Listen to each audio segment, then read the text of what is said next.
Yeah, Fred Chebo.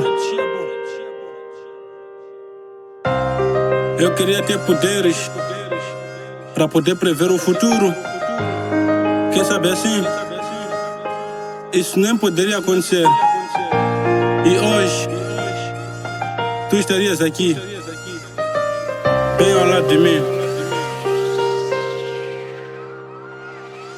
Nunca pensei que um dia ia olhar o teu cadáver e jogar fora todos os planos que juntos traçamos. E a única coisa que agora tenho em minha mente são perguntas sem respostas bem em minha frente. O que eu farei com os planos de ter filho e dar presente? Será que irei ao mundo? Isto está bem patente. Nós tínhamos tudo para dar certo e agora estás ausente. Partiste da pior forma, isto me rói a mente. O pior é imaginar que o fogo acabou contigo. E agora me pergunto, será que eu também te sigo? Eu boto fogo e queimo a casa para acabar comigo. E o pior de tudo é que teus pais nem sabem disso. Que explicação que eu dou a eles acerca do sumiço? Maldita hora que eu escolhi para estar contigo.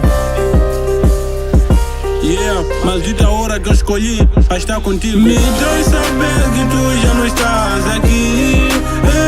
Eu peço desculpa, baby, isso me dói saber. Me dói saber que já não estás aqui. Amor, eu peço desculpa. Yeah, há um ditado que diz que amanhã pode não chegar. E se eu soubesse, dobraria o nível de te amar. Daria tudo aos teus pais ou me apresentar. As tuas lembranças têm movido o meu coração. E a cada oração eu peço a Deus para te ressuscitar.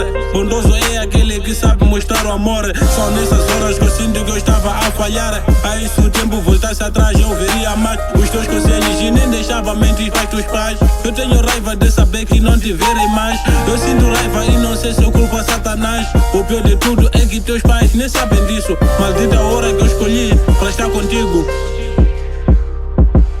Me dói saber que tu já não estás aqui. Eu peço desculpa, baby, isso me dói saber. Me dói saber que já não estás aqui. Amor, eu peço desculpa.